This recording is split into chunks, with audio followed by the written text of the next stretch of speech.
This little thing right here tells me that my repeat buyer rate is above 95%. In fact, it's currently at 97%, which according to Fiverr is outstanding. And this rating is the result of having 15 repeat buyers in the last 90 days, earning me exactly $22,810 from those 15 clients alone. Now, the great thing about being a freelancer on Fiverr is that you can pretty much always count on new clients contacting you almost every day. But there will still be the odd day here and there where it goes, well, quiet, with no new messages, no new clients, and no new orders. Until a repeat buyer saves the day and messages you out the blue, ready to order. You see, the biggest benefit with repeat buyers is that you don't need to waste your time selling yourself. The client is already warmed up and confident in your work, and all you need to do is send them the offer so that they can order your services and get started. And this is exactly why repeat buyers are essential to your freelance business. Not only that, this little repeat buyer badge that sits on your gigs gives new buyers overwhelming confidence that you're good at what you do, especially if your clients keep coming back for more. So, how are you going to get a repeat buyer rating which you can be proud of? Well, that's exactly what I'm going to show you, as it all comes down to just a few things. Now, recently, I saw somewhere that being a good freelancer is as simple as treating your clients the same way you would a good friend, meaning it's not all about the transactions and making money. In fact, it goes beyond that and focuses more on creating a good partnership. Remember, you're a freelancer, so you're skilled at something, and the reason the client is coming to you is because they don't have the skill to do it themselves. Now, if you can pass a few little nuggets of knowledge along to the client, even before you seal the deal, they're gonna value you a lot more. As of right now, there are too many freelancers out there which are not even bothering to spend the time to interact with clients before quoting their price and just sending an offer. And trust me, I know this because I've experienced this recently when looking for freelancers. And I found it was mainly the top rated freelancers that took this approach. I guess they just assumed that their experience and previous work would basically speak for itself. Whereas on the other hand, new sellers tend to go too far and string out the conversation for far too long, only to then ask the client what their budget is, which, by the way, is a massive red flag.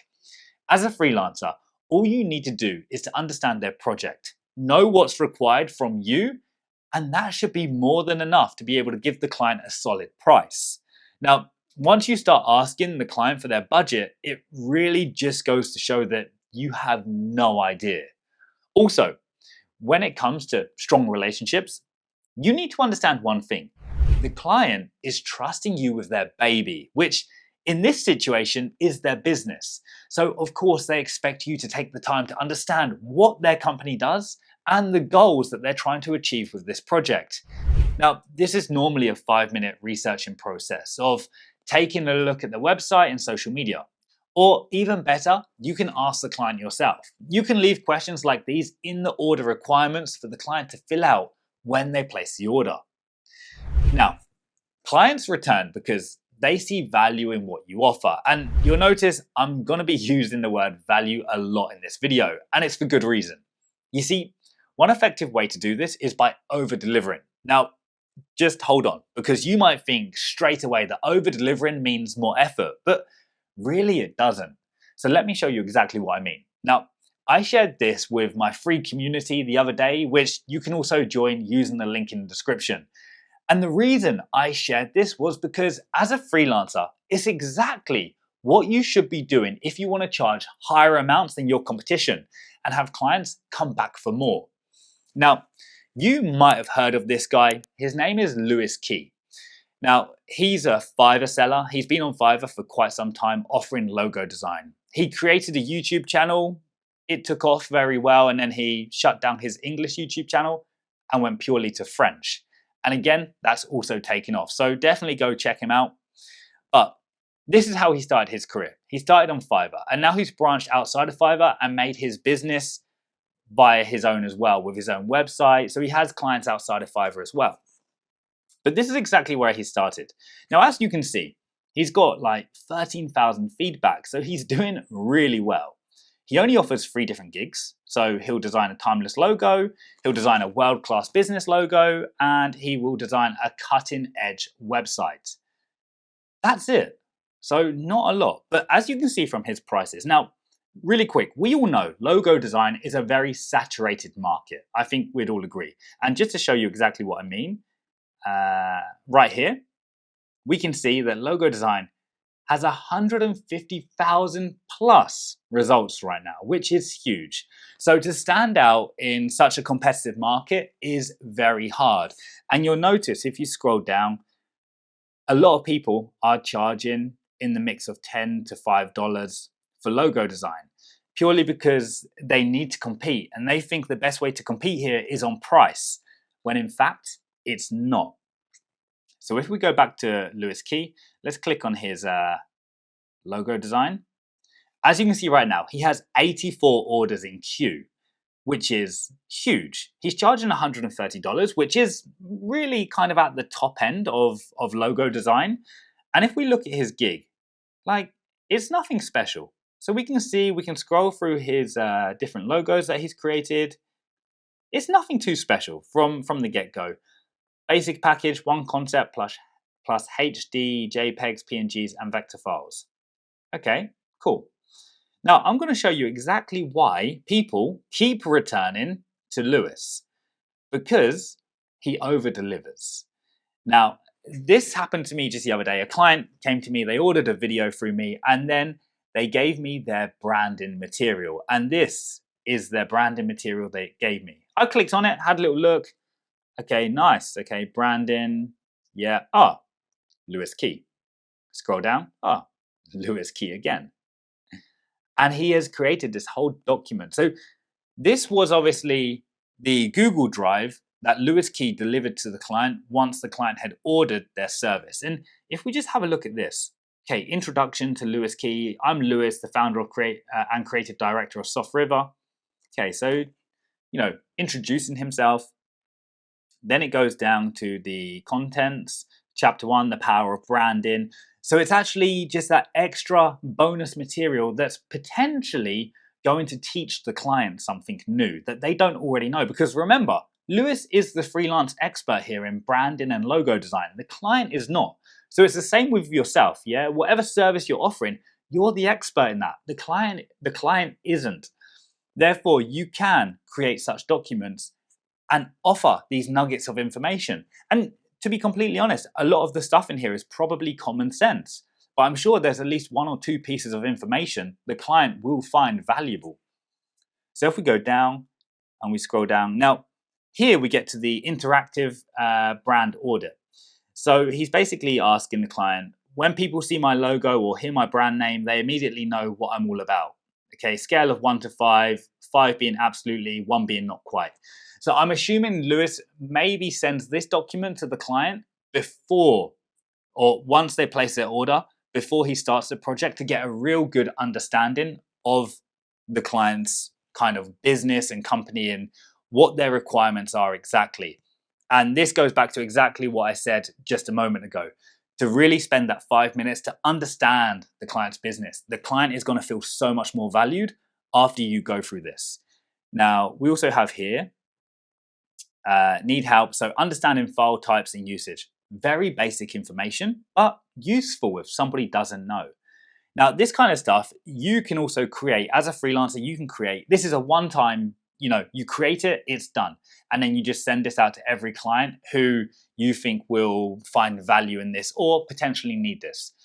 But if you just think about it, like you order a logo and then you get delivered all of this with all these kind of extra freebie bonuses. Straight away, you're going to think, wow, this guy went above and beyond. Like the value I got from this guy is amazing. Even though these are just, he made these one time and he's just multiplying them and just sending them out to every single client. But still, the value that individual client gets is amazing. And then we go into like the logo files. And of course, you can see we have everything. So even the PDF, we have all different colors. And as you can see, like the logo, it's good. Don't get me wrong, the logo is good. It's not fantastic. Like it's nothing extraordinary, but it's good. but he's over delivering. And that is the biggest key point here that has people coming back to him, because he over delivers on pretty much every single logo that he's given out. And this is something that I really want to just drive home for you guys, because you have other people, like, let's take a look at this guy right here. Okay, he's a level 1. He has 6 orders in queue, pretty decent, okay? He's charging $20. Now this is the price range where the majority of people are charging in logo design, because it's so competitive. And you know, if we actually look at his not bad, nothing amazing, nothing special, but not bad. Compared to Lewis's one, like maybe it's a little bit worse, but nothing drastically worse. So, you know, are you gonna pay $130 or $20? Because for the $20, I'm pretty much getting exactly what I want to get, you know? Whereas with Lewis's is $130, but he over delivers really, really well. And then I just want to show you guys real quick, you can go to the other extreme and charge way too much. Now, this is another guy I just found a moment ago. On the first page of Fiverr, he's charging $1,975 for his basic package, which is 2 logo concepts. Okay, this guy, he hasn't even got a seller level. He's got 21 reviews. Now, the stupid thing, I don't know what's going on with this guy. Maybe he's made a mistake. Maybe he's gone on holiday and he's just put his price ridiculously high so nobody would order. I don't know. But if we scroll down, we can actually see his previous orders. And now Fiverr has updated this, so we can actually see how much people are normally paying. So this one, price was up to $50, $50, $50, $50. So, you know, he's never once in his life got this kind of amount of money for one of his logos. But now he's trying for some strange reason, and it gets worse. We have the standard and we have the premium. So I don't quite know what's going on with this guy, but I found it to be quite funny.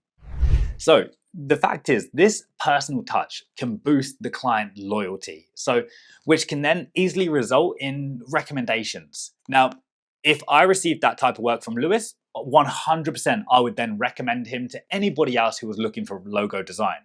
Plus, if you take a similar approach to Lewis, it means that you only have to do this once, and then you can just send out the same document to every client as a piece of extra value that the client never knew that they were going to get. It's kind of like, let's say you went shopping, buying something that you want and then getting a load of freebies thrown in at the checkout. Like, who isn't going to come back if they get that kind of service?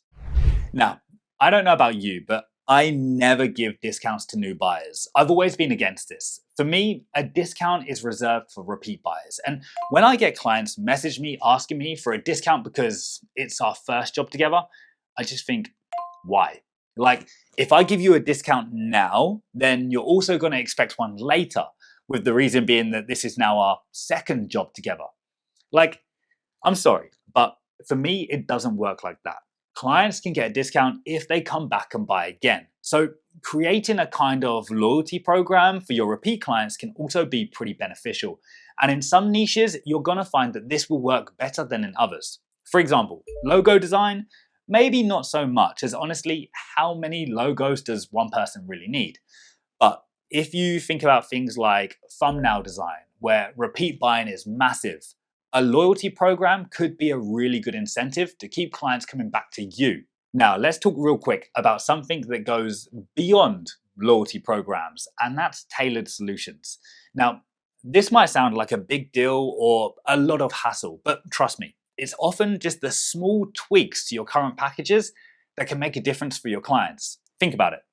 If you're a graphic designer, just offering a few personalized style options that align with the client's brand identity can make them feel like you understand them and are really willing to help with their requirements. Or if you're in the writing game, adjusting your tone and style to match the client's target audience shows them that you're on their wavelength. Now, this adaptability to cater to their specific needs shows that you're not just another freelancer, and instead, they see you as someone who really gets what they're trying to achieve. Like the other week, I had a garage door company contact me which wanted to make a promo video. Their slogan was all about not being able to get it up. And I saw this project as something that was actually going to be quite fun. So I took charge of the storyboard, made a moody podcast style setup in the bedroom, and shot it in there. Needless to say, the video actually turned out pretty cool. Plus, it was a lot of fun to produce. And because of these extra requirements and the unique style of the project, I of course could charge more too. The fact is, if you can offer a tailored solution which will really capture the client's idea, 9 times out of 10, they'll be willing to pay more for it because they won't be able to find any other freelancer willing to make that effort. Now, the last thing I want to mention is having the ability to follow up with clients, even after the project is complete. And I'd recommend to every freelancer to reach out to your previous clients after a couple of weeks or a month and just check in with them. Ask them how the project was going for them, if the interest is good. Ask, just how the work is performing and just reassure them that you're still here in case they need any further work. Just by keeping yourself front and center in the client's mind, you'll see that actually they're more likely to re-engage your services faster than if you hadn't reached out and reminded them that you're still alive. And remember, while acquiring new clients is important, nurturing existing ones will change your business entirely, and we'll see that you're still making money even on the quieter days. And in case you are feeling stuck with your freelance journey right now, or you're really ready to take things to that next level, then go ahead and join my 14-day Accelerator program. Links in the description with all the details. See you in the next one.